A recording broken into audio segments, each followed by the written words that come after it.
The trees were still in the frozen German forest.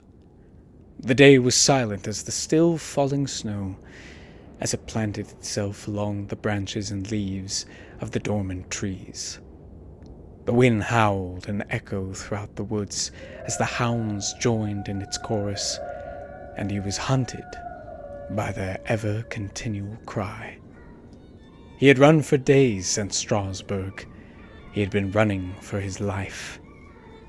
Some days he would wake up in the middle of the afternoon, his clothes barely there, and his body full of pain.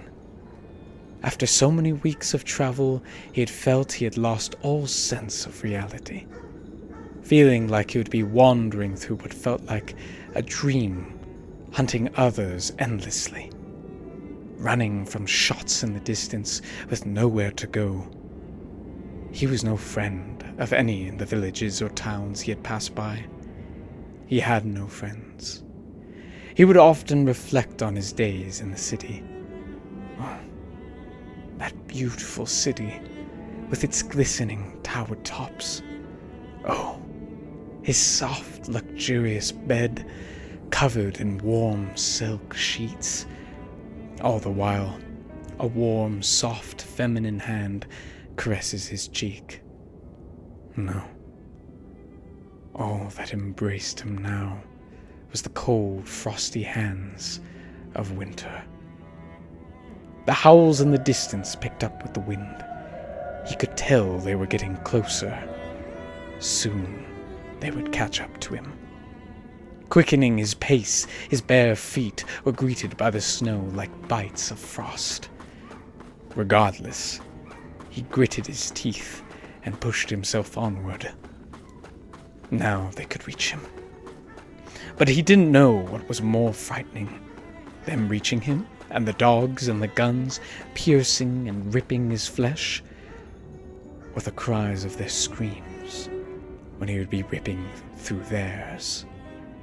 The stranger quickened his pace and pushed forward through the cold.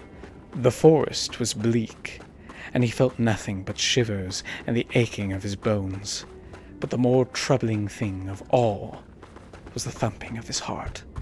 If he could not control himself, it may turn out far worse than he feared. Rushing through the forest as if he were swimming through a cold, pale ocean, he hurried himself till he reached the edge of the woods. There, he saw it in the distance. A lantern. Oh no! I pray there may be a place where I can lay my head. Burned by some forgotten fool who was dead years ago. Rather than of them suffer the same terrible fate that others have. He pulled himself up with the strength he had left, and as he approached it began to come into view. A village. A small but distinct village. The buildings looked to be those of fishermen's dwellings. It was a humble place, but it seemed to have a slight arrangement that would imply wealth of a small degree. What was most striking of all was what lay at the center of town. A white chapel. A church building with red onion-shaped tops. It was magnificent to look upon, but it brought him great shame and fear as he looked at it. Another reminder of the terrible old tragedies that seemed to pursue him even now. A howl broke the silence as he stared at the chapel.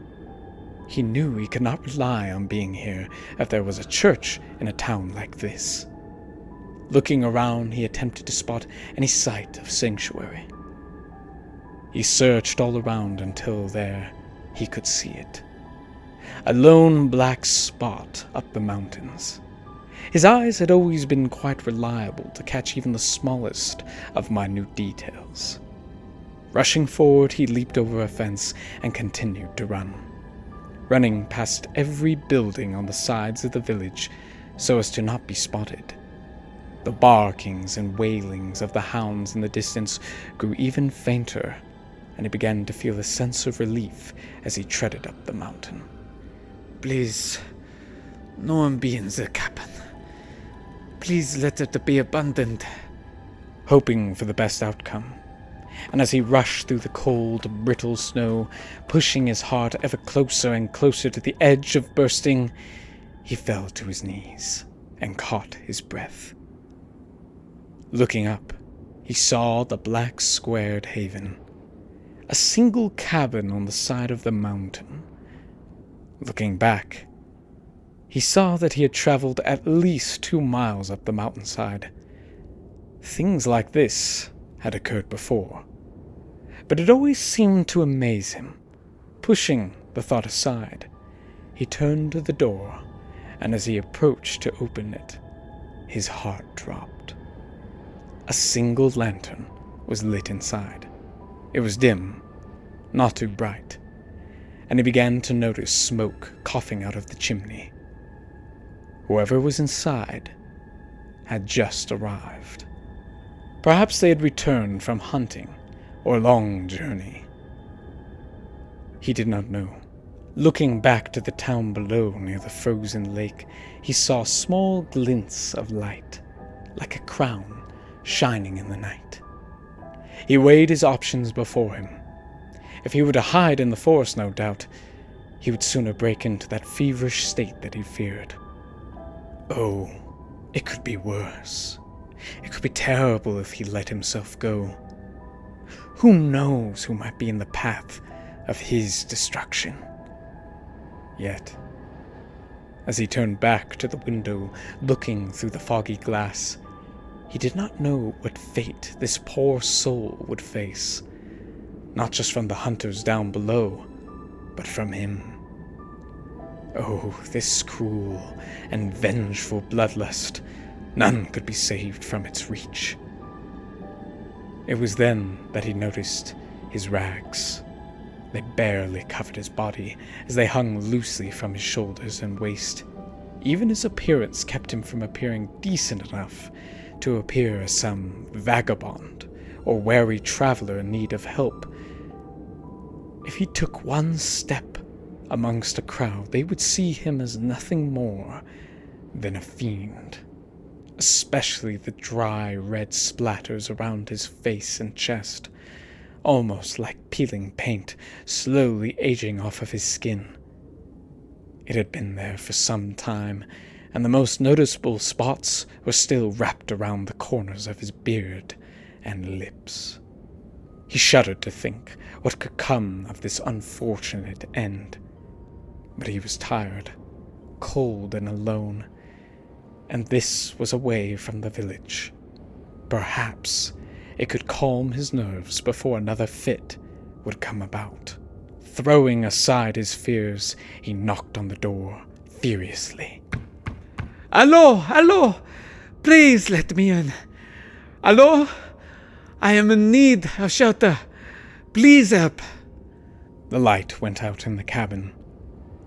A heavy shuffling of feet moved towards the door. The creaking of the cabin was eerie and sudden. Nothing was said for some time.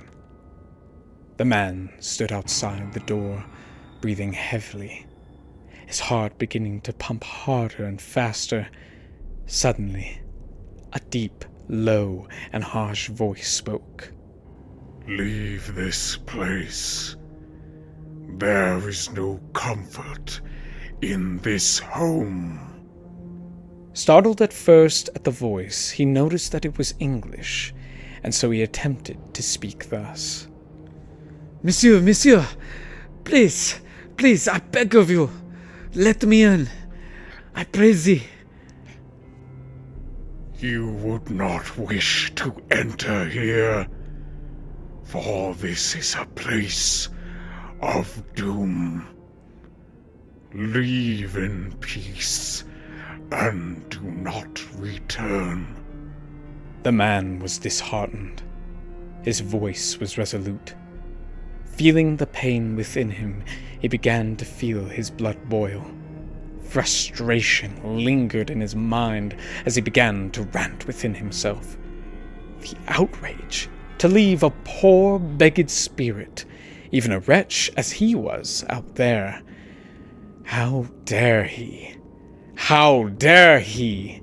Did he even know who he spoke to? He halted in these thoughts. Catching himself before the anger could take over, he took a deep and heavy breath and recollected his thoughts. His heart slowed even by a few beats when he knocked on the door once more. Please, I beg of you.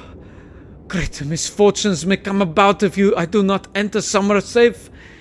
Even if you are to leave me in this cabin for a time, I promise you, I will not steal from you. I will not disturb you. I simply need a place to hide for only a moment. I am a wretch, and I only seek solitude for a moment. Upon saying this, all fell silent. Then, a clicking could be heard on the other side, and the door opened. It was dark, but the voice in a calm, respectful manner said, Enter, I pray thee.